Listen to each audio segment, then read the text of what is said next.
have Debasis Sadangi in the second session on the philosophy of George Berkeley. He will be speaking on the subjective idealism of Berkeley and solipsism that he arrived at. So, if I look into the profile of Debasis Sadangi, I find that he is serving as a lecturer in LN Mahavidyalaya, Jamuli, Baleswar. He is also a PhD scholar working on the Buddhist theory of embodied cognition in IIT ISM Dhanbad. So he is both active in his teaching work and also his research and his research. So if we look into him, I find that he has passed his master's degree from from Banaras Hindu University in 2015. So definitely, since Banaras Hindu University is very much popular for Indian philosophy, and what I see in his profile that he has a great affinity for Buddhist philosophy, because many of the research articles that he has published are on Buddhist philosophy and more on Dharmakirti. Okay, so he's working a lot on Dharmakirti. So his research areas include, he says, it is on Indian logic and epistemology, and also he is much interested in the philosophy of mind and cognition. So he got Bhavananda Datta Memorial Essay Award by the Indian Philosophical Congress in 2015. He was the central sector. He was getting the scholarship from central sector scheme from 2010 to 15. From 2016 to 19, he was teaching assistant in IIT ISM Dhanbad. So I also see in Debasis Sadangi that he has participated in a number of seminars and workshops. So and also he has participated in one refresher course. So I see that in Debasis that he is a teacher and also a researcher and lot of interest in Indian logic. Now today we have him to speak on the philosophy of George Berkeley, especially on the subjective idealism and solipsism. So I request Sri Debasis Sadangi to present his lecture. Over to Sri Debasis Sadangi. Thank you very much, sir, for your kind words, and my namaskar to all.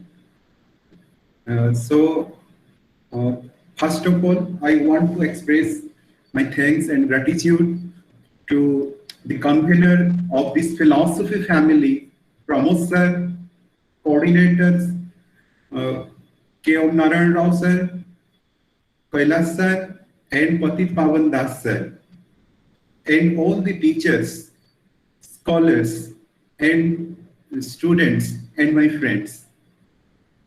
So thank you very much for giving me a chance to share something with you.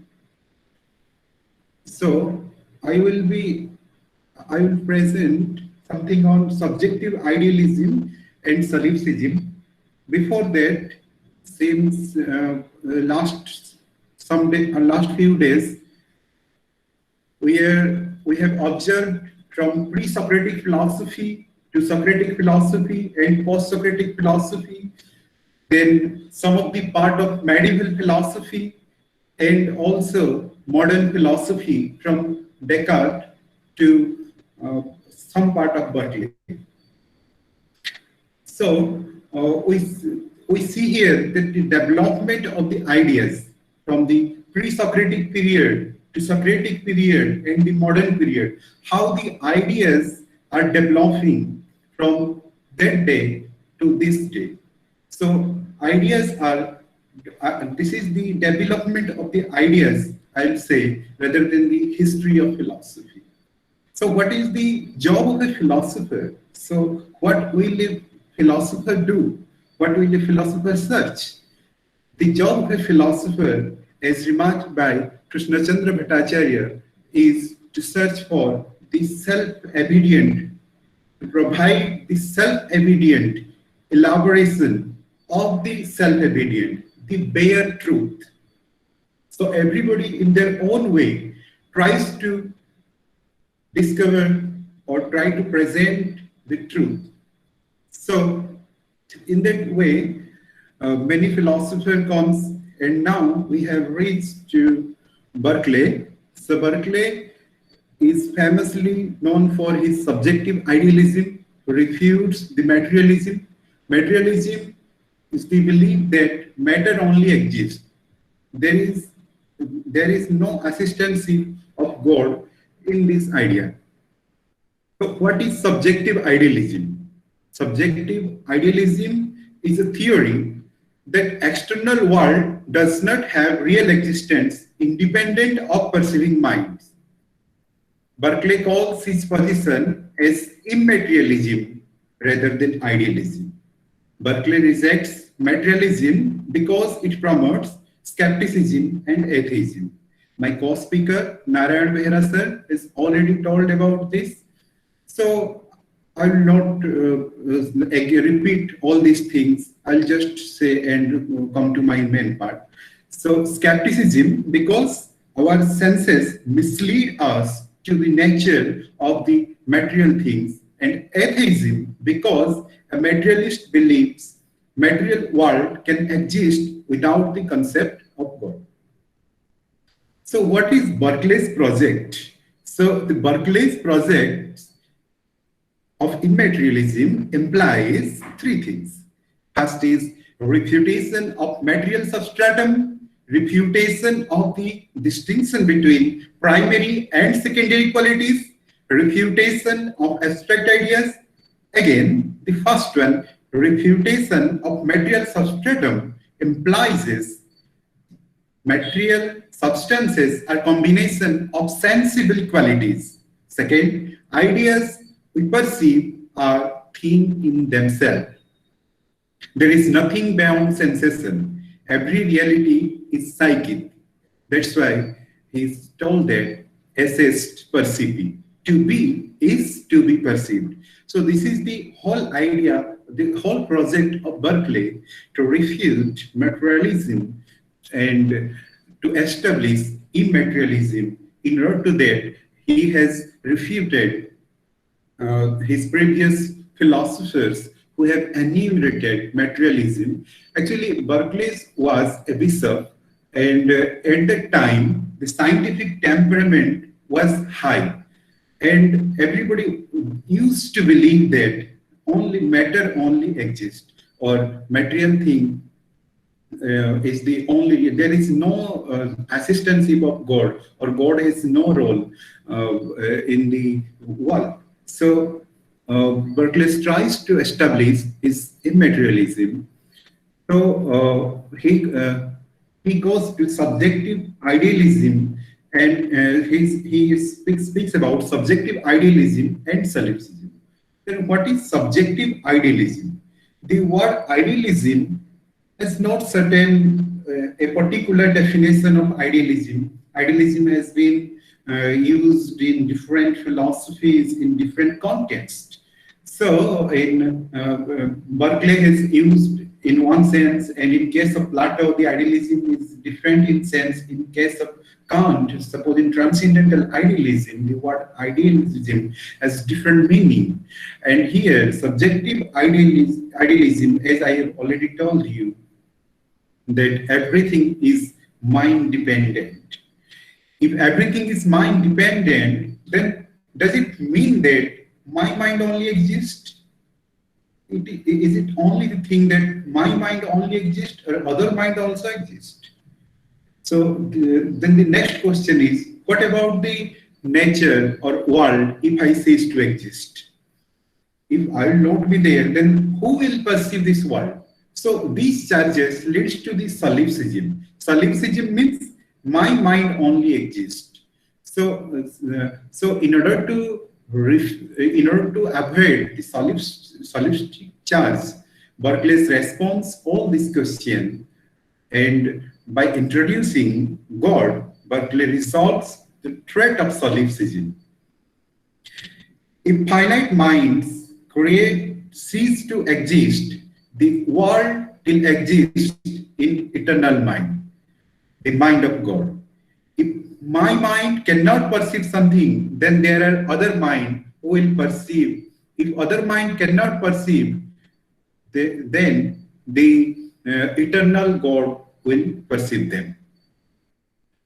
So this theory, the subjective idealism, criticized in many ways by many philosophers, but most eminent them and most chief among them is Moore, who criticized Berkeley's subjective idealism as insufficient analysis. Perception involves two things: the act of perceiving and the object perceived. The sensation blue includes the seeing blue and the sensed blue. Here, the seeing act is mental, but sensed blue exists in its own and is non-mental. So Moore reviewed his Berkeley's philosophy in this way. So in the second part, this is all about the subjective idealism sir has already discussed about, and I have just reread them and put in the argumentative format. So in the second part, we'll compare it with the Indian philosophical tradition, how Indian philosophical tradition sees the subjective idealism and what kind of answer we there, and the comparative approach of Indian idealism and Western idealism, Berkeley's subjective idealism. So the famous idealist of the from the Indian philosophy is Yogachara Vijnanavada. Yogachara Vijnanavada claims that the consciousness only exists, or mind only exists, just like Berkeley.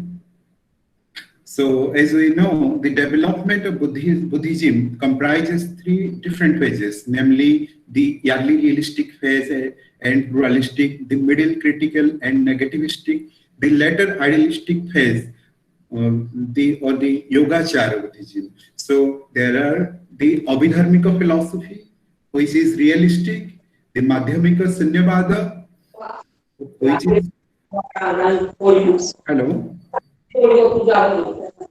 Hello, is there any problem?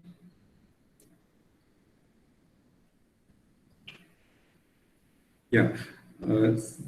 So there are Madhyamika philosophy, whose philosophy is known as critical, and Yogachara Vijnanavada, whose philosophy is known as the idealistic.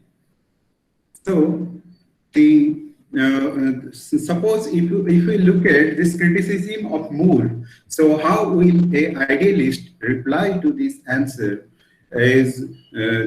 So if we see from the Indian philosophical tradition, there is an argument from the Yogachara Buddhist tradition that the Sohopalamba Niyama, or refutation of realism by the idealist. But the cases, in case of Buddhist philosophy and in the cases of Western philosophy, are different. Though they are refuting the realist, for them the realists are the previous philosophers like Locke and Descartes. But for the Yogachara Buddhism, their Purvapaksha is always Nyaya philosophy or the Sautantrika philosophy. Those were realists. Anyway, so how they will answer this question, that the blue and the consciousness of blue are identical. The blue and the consciousness of blue are identical. They are not different. Sohopalambha niyamat veda nilatadiyah. The blue and the consciousness of blue are not different. For the Yogachara, consciousness is the sole reality. The so-called empirical world is only a system of ideas.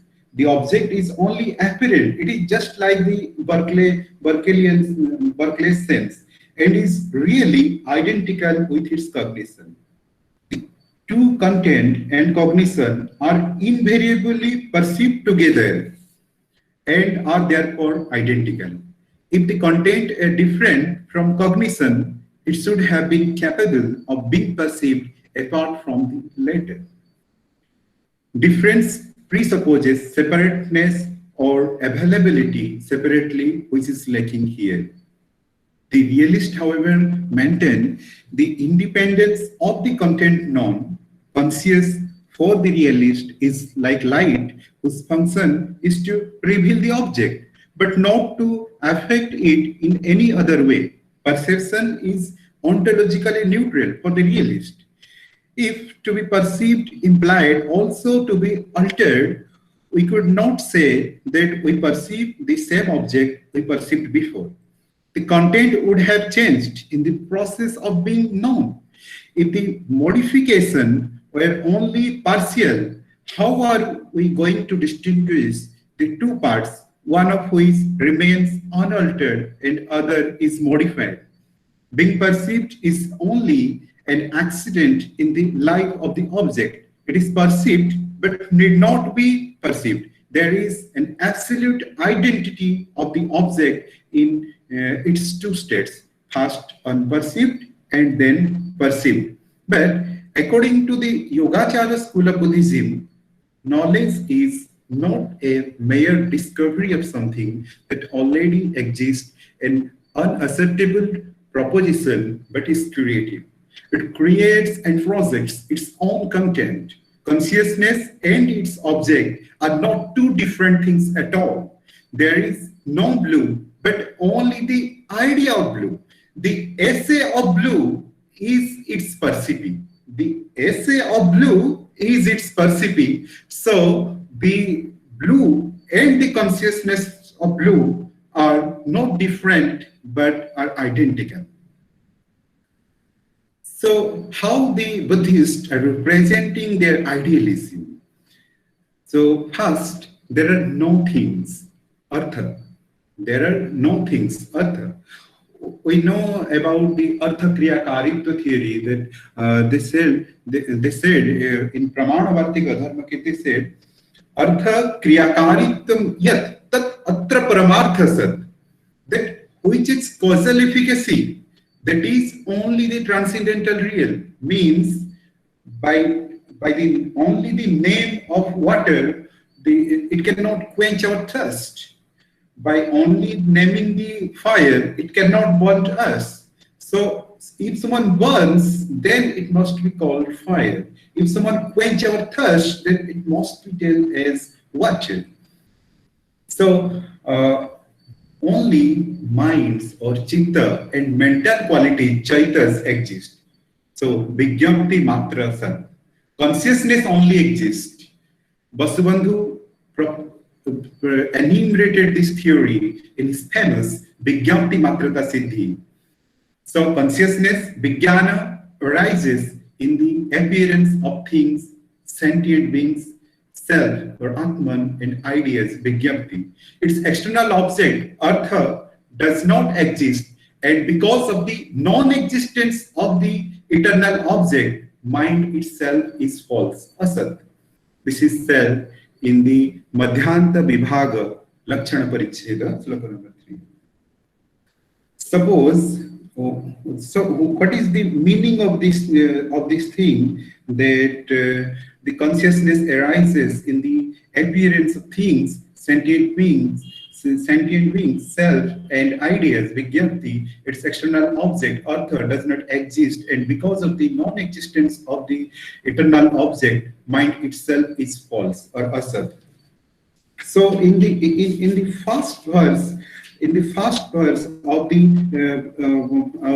Madhyanta Vibhaga Shastra, Lakshana Paricheda, is saying that Abhuta Parikalpasti Dvayam Tatra Navidyate Sunyata Vidyate Tatra Tasyam Apisa Vidyate. False ideation or Abhuta Parikalpa exist. Duality does not exist in it. However, emptiness, Sunyata, does exist in the false ideation. The false ideation also exists in emptiness. So the absolutism accepted by Berkeley is not in the same sense accepted by the Buddhist. these are accepted in two different sense.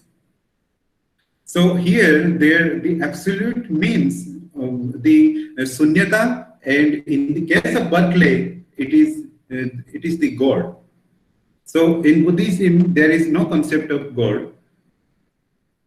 Lastly, is like the subjective idealist, they are giving the three nature of the self in his Vasubandhu's famous Tri Swabhava Nirdesa. The three nature of things are the Parikalpita, Paratantra, and Parinispanna.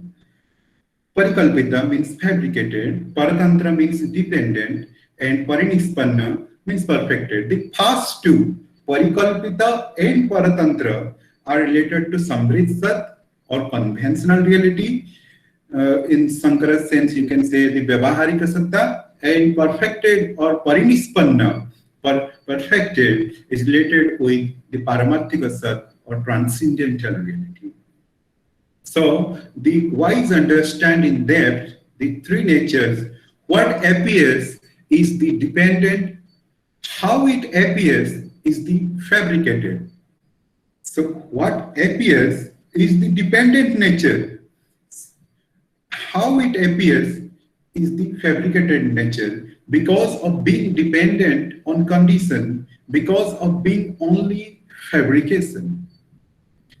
In the second line, he's saying the eternal non-existence of the appearance as it appears, that is known to be perfected nature because of being always the same. The third argument he is giving, what appears there? The unreal fabrication, how does it appear? As a dual self.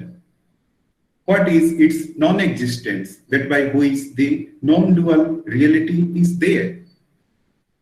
So, in that case, we can say that, like if we go to the previous slide, that Berkeley's idealism, that Berkeley resolves the threat of solipsism by introducing the concept of God, by advancing the Sunyata theory. They also avoid the solipsistic theory, and by and also the other thing, if we look the arguments here and we compare with this slide, then you can find this similarity, and a little bit of difference is of course there, but the form of idealism both in Indian Buddhist philosophy and Berkeley's are not different. Professor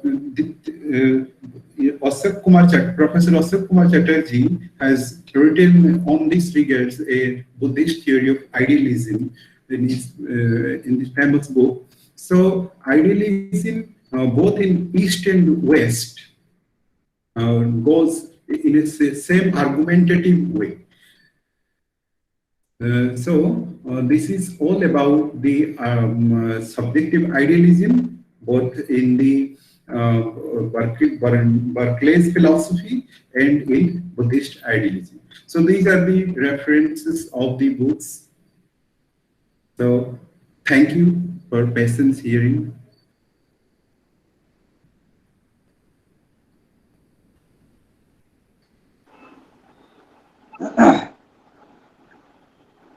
Thank you. Thank you, Debashish Sarangi, for not only explaining Berkeley's subjective idealism and solipsism, but also interlinking it with the Buddhist philosophy. As I said earlier, that you are working on Buddhist philosophy, and you have tried to relate this with the Buddhist ideas. So it's a great effort to bring about a comparison between the Western and the Eastern trends. So over to thank you for your nice presentation. Now over to Mrs. Nivedita Priyadarshini to carry on the question and answer session. Please take the questions in the chat box and put those questions before the speaker. Over to Yes, thank you, sir. Thank you, sir. Uh, Thank you, Devasys, sir, for your nice presentation. Um, the first question is asked by Patito Baban, sir. It is about a small query. Can we really brand Buddhism as idealistic philosophy? Yeah, of course. Yeah, of course, of course. Because when we see these things, that everything is mind dependent, as I have already said, that when we are talking about the Vijnanavada, but so if you take any of the Yogachara philosophers, be it Vasubandhu, be it Dharmakirti, and be it any of the Yogachara philosophers, they are the idealist in itself. And I have also presented some of the arguments for that, like the three Swabhava, and also the difference between the absolutism in Berkeley's sense and the different sense presented in Yogachara philosophy. Okay, thank you. Uh, and another question is by Nanda Ghosa. Uh, in Buddhism, it is pro waves like, but in Berkeley case, how idealism be discussed if we take into consideration ex nihilo nihilo fit. See, it is means that they have also categorized consciousness. There are three kinds of consciousness they have discussed. That is the Alaya Vijnana, Pravritti Vijnana, and also Monovijnana. So Alaya Vijnana means the storehouse of the consciousness. So though there everything is in a state of flux, but this is not that Alaya Vijnana is permanent. Alaya Vijnana is also changing, but this is the storehouse of the consciousness. So this is not the case that ex nihilo nihil fit. Okay. Okay. This is also by say Patito Baban sir. Repeat of this previous question. What about the views of Theravadins regarding this? Oh, sorry, sir. Actually, I don't know. I have not much reading from the Theravada Buddhist side. I have not read the Pali Buddhist side. Only the Sanskrit Buddhist side. Sanskrit Buddhism. It's the Mahayana Buddhism. I'm sorry for Okay. that. Yeah, yeah. Okay, sir. This is by Manaswini Patnaik. Sir, what is three Swabhava Nirdesa? Trisabhava Nirdesa is the magnum opus of Basavandhu's work. Actually, Basavandhu has written this text, Trisabhava, Parikalpita, Paratantra, and Parinispanna. The world is fabricated, imagine, Parikalpita, Paratantra, it is dependent, and Parinispanna. Okay. Thank you, sir. The next question is by Ratnakar Gajendra, sir. Can you explain the distinction between human and divine perception? Yeah, there are four kinds of perception categorized by the Yogachara Buddhist. One is Indriya Pratyaksha, another one is the Manasa Pratyaksha, third one is the Swasambedana, and the fourth one is the yogic perception. The yogis are normally treated as in the Indian philosophy, just like in Nyaya also, that they are Trikaladarshi. They can perceive all the past, present, and future. So through the yogic power, they have acquired some supernatural like power. So they have enriched their consciousness. That's why they can know past, present, and future. Okay, sir. Another question is by Rasmi Prabha Mahanti, ma'am. Yeah, I'm seeing here. Is Berkeley a solipsist, and what is the solipsist view of self? No, solipsism is the view that my mind only exists or myself only exists. But this is not the Berkeley's position. Berkeley has refuted these things by accepting the concept of God, the concept of absolute. So it is not possible that Berkeley is accepting this theory. Yeah. Next question is by Amrita Haldar, ma'am. She asked, if Berkeley is free from solipsism, so what is the position of God in his philosophy? So he told that that to be is to be perceived. So to be means if I will not perceive, then who will perceive? If I cease to exist, then who will perceive this thing? Then he told that the other mind will perceive. Then if other mind will not be there, if nobody perceives, then he told that the internal thing or the God will perceive. The next question is also by Patita Pavan sir. Who is Purva Paksha for Buddhist idealism? Purvapaksha, of course, the Nyaya realist and in some time the Sautantrika. Sautantrika and Vaivasika, both the Theravada, because they are realist in their position. Sautantrika basically, Nyaya and Sautantrika, basically Nyaya and sometimes Sautantrika also. Okay. Another question is by Manoj Trini Patnaik. Is solipsism denies other existence? Solipsism denies other existence. Yeah. Denies other existence. Mind means mental, psychological, other psychological existence. Okay, sir. The next question is by Antaryami Dixit.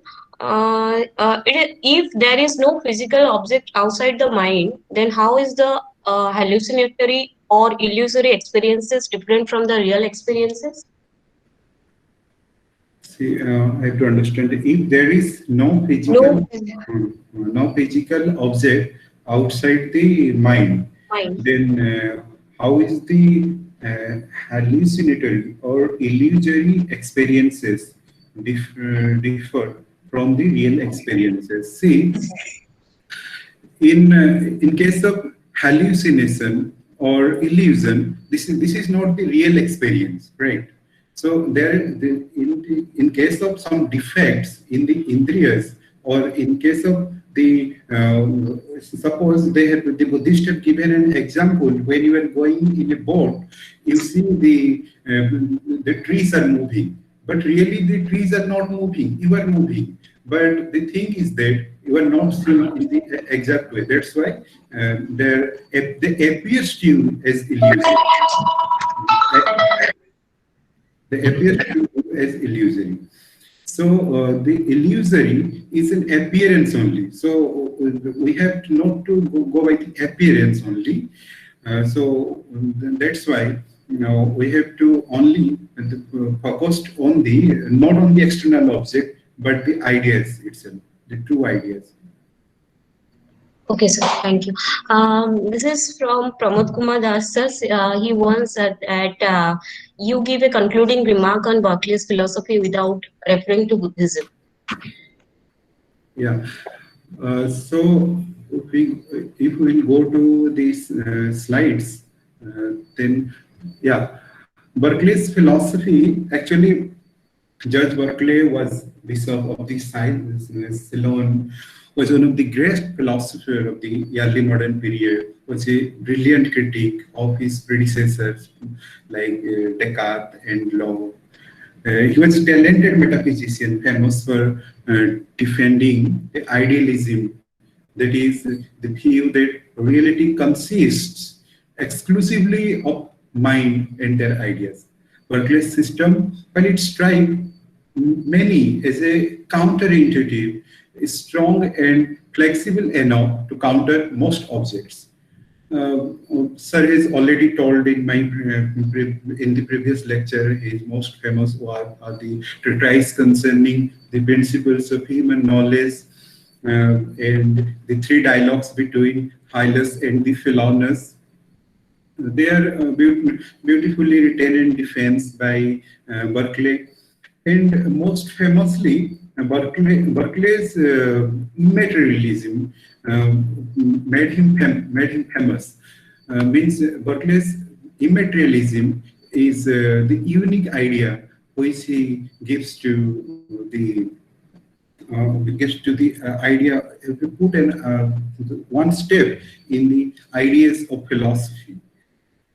So she proclaimed that one thing I know I am not guilty of. I do not pin my faith on the sleeves of any great man. I act not out of prejudices and presupposition, I do not adhere to any opinion because it is an old one, a received one, a fashionable one, or one that I have spent much time in the study and cultivation. In these, if we look at these things, then we may see that how he is passionate about his philosophy, his idea that this is the uniqueness, the brilliancy of his philosophy. Yeah. Thank you, sir, for your clear explanation. The next question is by Rasmi Prabha Mahanti. According to solipsism, self is psychological or empirical? Psychological. Okay. Okay, sir. The next question is by Dr. Nrsinga Charan Samantrai, sir. If ultimately God is there, who perceived everything which one cannot, how they Berkeley deny matter? I think I want to. Ultimately, God is there. If ultimately God is there, Hmm. who perceived everything, which one can, which one can? This will be the first question, I think. Then the next question, how then Berkeley deny matter? I think he has asked two questions. Okay, okay. I understand now. Actually, God is the means He's the eternal thing. Mean he's perceiving. The argument goes in this side in this way that if I will cease to exist, everything mind dependent, or everything is immaterial, depends on on the ideas. If my mind ceases to exist, if my mind will not perceive it, then who will perceive? Then the argument follows that the other mind will perceive it. If there will be, if the other mind also will not perceive this, he gives an example that suppose in a jungle, in a forest, the leaves falls, and suppose so who will see? I am not seeing. The other people are also not seeing in the deep forest. So who is seeing there? Then Berkeley replies that the God is seeing there. God is seeing there. So in that way, he established the absolute in this way that he perceives everything. So in order to avoid the solipsism and in order to avoid all these kinds of puzzles, he finally accepted the concept of God. Actually, when Berkeley asked, are you in pain? So he always replied that no, I am in the idea of pain. So are you seeing something? Then he replies. No, I am just there is the idea of things. Always he puts that the core idea is the uh, main theme of the Berkeley's philosophy. Yeah. Okay. Thank you, sir. I think this is all about the questions and answer session. Thank you for your explanation and your presentation, sir. Thank you. Okay, sir. Thank you. Dr. K. Om Narayan, sir, will I end the session here? Actually, I want to tell something that actually what should be the method of philosophy? What should be the method of philosophy? So in this case, I want to refer Dayakrishna, who always enumerated the Sambada method. The Sambada and Swaraja. This will be the method of philosophy. Means through Sambada, the dialogues between the tradition, dialogue between East and West, and Swaraja means you put your ideas and dialogues between the separate traditions. This will enrich the philosophy. And I also appreciate, I accept this idea of Dayakrishna, that the Sambada method or Sambada and Swaraj method are the only methods in philosophy which can actually enrich our traditional philosophy like Indian philosophy. So it is both from the East-West comparative philosophy or East-West collaborative philosophy. I think everybody knows about Berkeley's philosophy. That's why I tried that. Buddhism should be there. People also should know about, student also should know about the Buddhist idealist.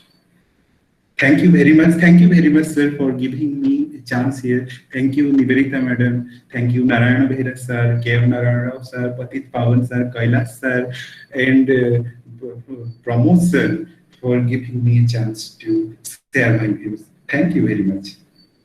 Have a Thank wonderful you day. so much. Thank you so much. Um, Now we are at the end of the session. So, Kailash sir, will I end the session by giving vote of thanks? Yes, yes, yes. Okay, thank you, sir. Um, I must give my vote of thanks to both the speakers, uh, Dr. Narayan Behera and Mr. Devasris Sarangi, for their brilliant presentation. I must be thankful to our coordinator, Dr. K. Om Narayan sir, as well as Dr. Kailash Chandra Maharana sir, for his involvement in coordinating the session. And I must be thankful to Pramod sir, Patit Pawan sir, and Devasri Sharangi sir for your organizing such a beautiful platform to learn. Thank you. And also, I must give my vote of thanks to the uh, mm, uh, students who are participating in this session. Thank you, sir. Thank you all. And the session is now ended.